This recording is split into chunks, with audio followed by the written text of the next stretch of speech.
Let's begin today, as we always do, with our Daily Dispatch.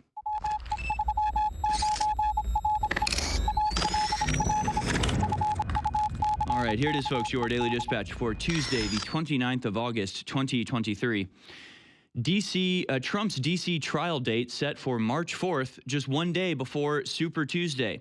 D.C. federal judge Tanya Chutkan has set March 4th, 2024 as the trial date for Trump's case over the aftermath of the 2020 election. This is the day before Super Tuesday, when 14 states, including California and Texas, head to the polls to determine the GOP nominee for president.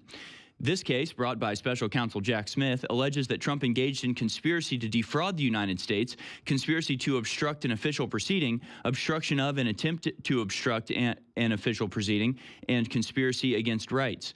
Trump has pled not guilty to all charges. Trump's trial in Manhattan, brought by Manhattan DA Alvin Bragg, is set to start March 25th, 2024. March Madness, I guess you could say.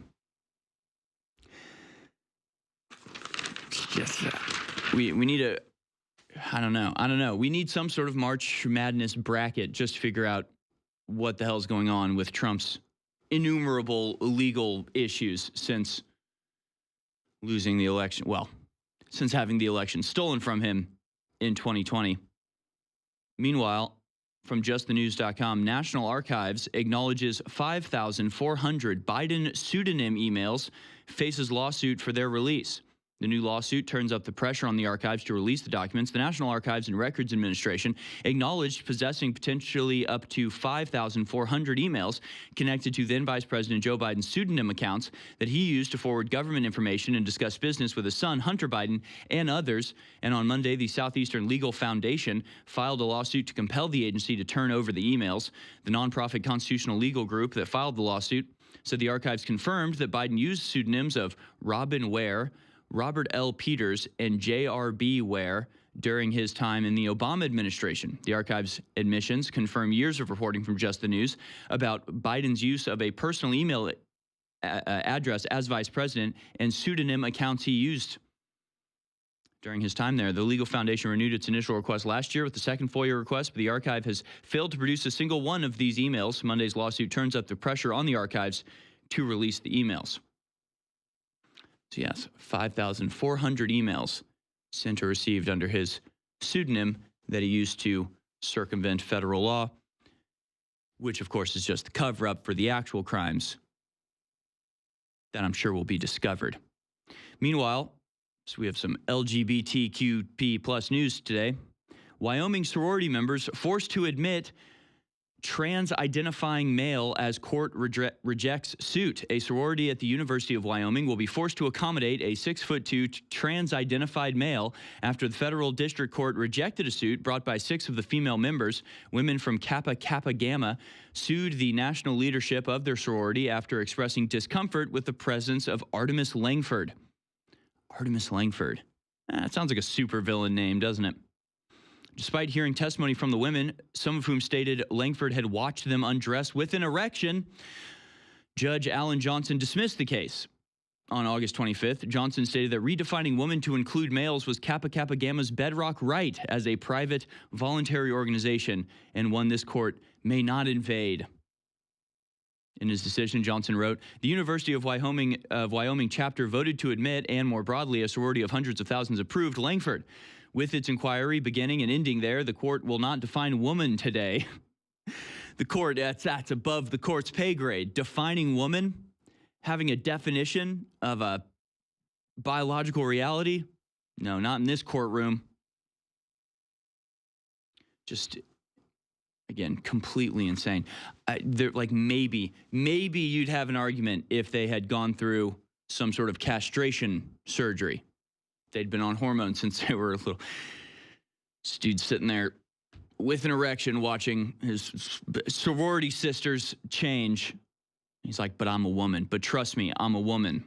You have to trust me. The court says so. Again, we have more LGBT stories later. All of them equally disturbing and disruptive to a normal flow of life.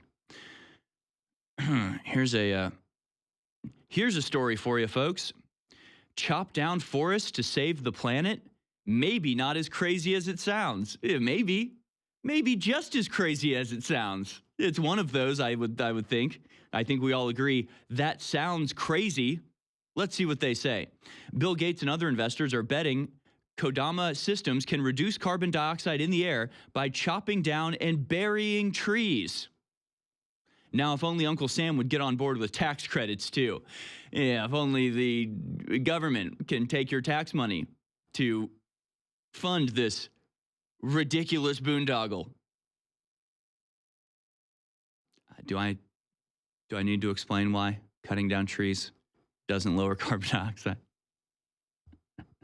Trees breathe carbon dioxide. Okay. All right. It's just wild. Loggers use machines known as skidders to grab tons of cut trees and debris and drag them out of the woods. Kodama's version is designed to do the job even at night with fewer workers using satellite connectivity and advanced LiDAR, light detection and ranging cameras, the same type that are used on self-driving cars to monitor the work remotely. But logging in the dark isn't the most intriguing part of the plans at Kodama, which has raised $6.6 million in seed funding from Bill Gates' Breakthrough Energy and others. After cutting down the trees, Jenkins plans to bury them to help slow climate change and reap soluble carbon offsets, and maybe someday tax credits too. Yes, the conventional idea is to plant trees to soak up carbon dioxide from the air and then sell credits to corporations, private jet owners, and others who need or want to offset their emissions. Just okay, total Ponzi scheme nonsense, but fine. It at least makes somewhat of a bit of sense since you are planting trees that actually take carbon dioxide out of the air and produce oxygen. So what do they say? But scientists say burying trees can reduce global warming as well, particularly if those trees would otherwise end up burning or decaying, spewing their stored carbon into the air.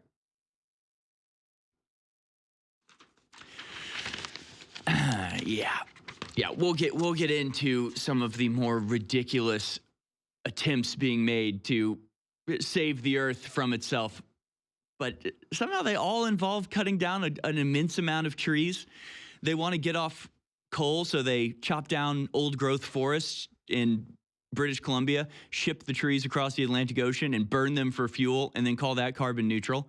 That's one tactic. In Scotland, they've burned or chopped down millions upon millions of trees. I think 12 million was the latest count in order to build windmill farms. And now they're just chopping down and burying trees for the sake of it. Seems a little bit weird. Seems a little odd. These people who tell us that carbon dioxide is a gas that will kill us all, and trees consume carbon dioxide and produce oxygen, and yet every one of their plans to save the earth involves chopping down trees by the tens of millions. So there's that.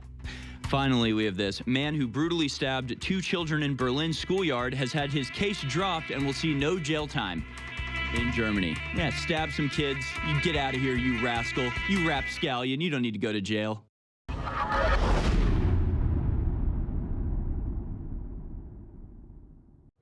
Coffee has not been available at InfoWarsStore.com for 2 years because the price went up too high and the quality was starting to go down. I turned down so many other producers that wanted to partner with us.